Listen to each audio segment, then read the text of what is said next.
Nunca fuimos tan libres como durante la ocupación alemana. Habíamos perdido todos nuestros derechos y, en primer lugar, el derecho a hablar. Nos insultaban todos los días y debíamos permanecer callados. Pero precisamente por eso éramos libres. A medida que se nos filtraba por la mente el veneno alemán, mientras nos vigilaban constantemente, cada gesto que hacíamos era un compromiso.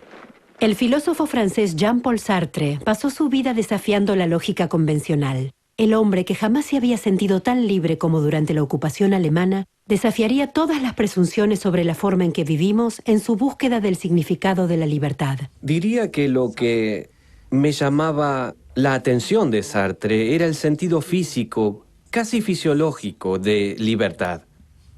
Una especie de libertad interna, personificada. Él era la libertad.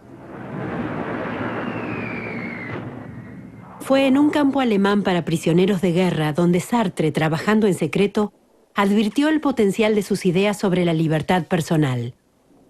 Él aún no lo sabía, pero se convertirían en la base del existencialismo que transformaría el paisaje mental de Europa de la posguerra. Ideas tan potentes convertirían al propio Sartre en una figura de culto, una nueva clase de pensador que parecía dirigirse a la gente común. Él hablaba de libertad, hablaba de acción, hablaba de desesperación y trataba de decirles a todos que es uno quien tiene las riendas de su propia vida. Es solamente uno el que tiene las riendas. Uno puede construirla como quiera y es nuestra propia obra de arte. No es culpa suya que personas como nosotros, que no éramos filósofos, que no éramos pensadores, lo consideráramos un profeta. Pero Sartre y sus ideas tenían otro costado más lúgubre y menos optimista. Hay un momento en el que uno se da cuenta de que la propia existencia no se basa en ningún acontecimiento objetivo del pasado, de que la existencia consiste en lo que uno va a hacer con ella. Hay algo de horrendo en ese reconocimiento y elimina las excusas, elimina todas las coartadas. Este es un mundo en el que no solo estamos condenados a ser libres, sino que además la libertad es la libertad de hacer lo que sea. Si la libertad es tan completa como él dice, entonces uno se enfrenta a un universo sin valor. Y a mí me parece que es eso a lo que siempre le tiene miedo su gente, por decirlo de algún modo, porque nada tiene valor. Es un pensamiento aterrador.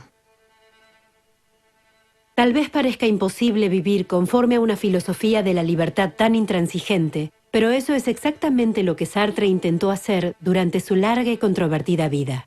Él rechaza el orden, rechaza la familia, rechaza a los niños, rechaza la fidelidad. Todo es lo contrario y él está feliz. Bueno, es real. No sé, habría que matar a los hombres así, habría que quemarlos.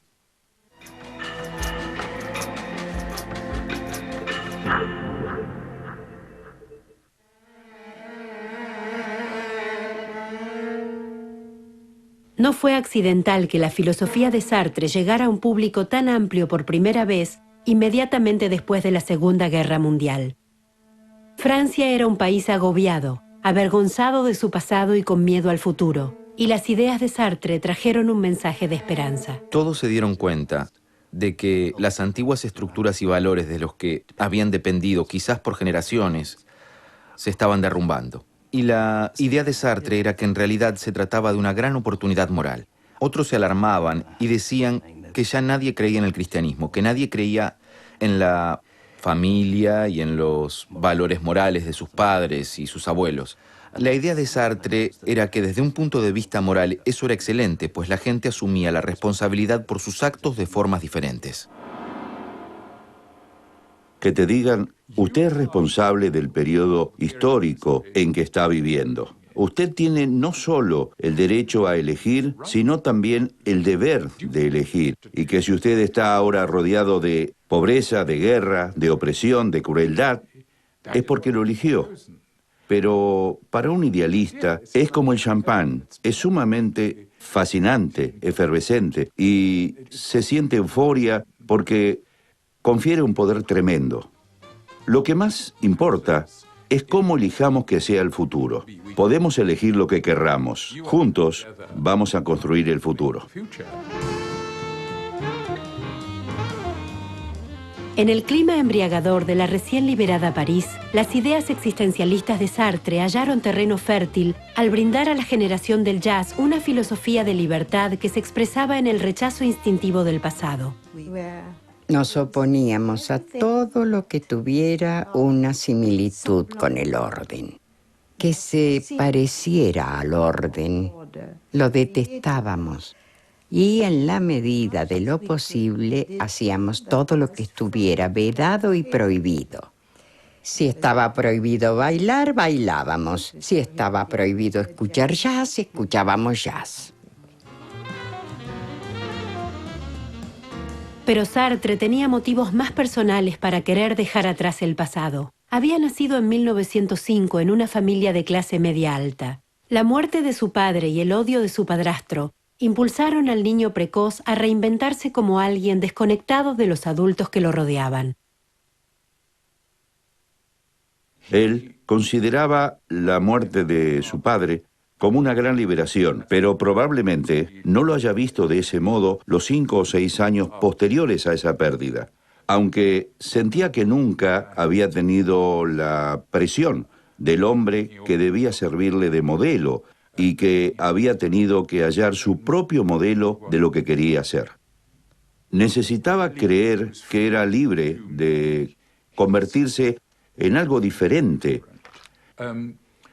La capacidad de reinventarse a uno mismo, la capacidad de elegir, se convirtió en lo más importante. Su posesión y por ende en su filosofía se volvió lo más importante que cualquiera pudiera poseer. Otro factor en la necesidad que tenía el joven Sartre de reinventarse fue su apariencia. Una infección le había dejado un estrabismo extremo y cuando perdió sus rizos infantiles, se horrorizó al descubrir que era feo.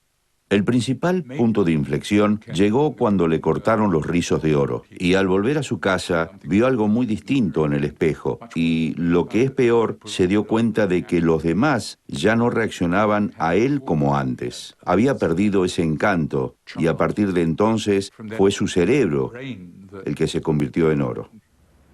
Sartre estudió en la prestigiosa Escuela Normal Superior de París, donde pronto adquirió la reputación de ser un personaje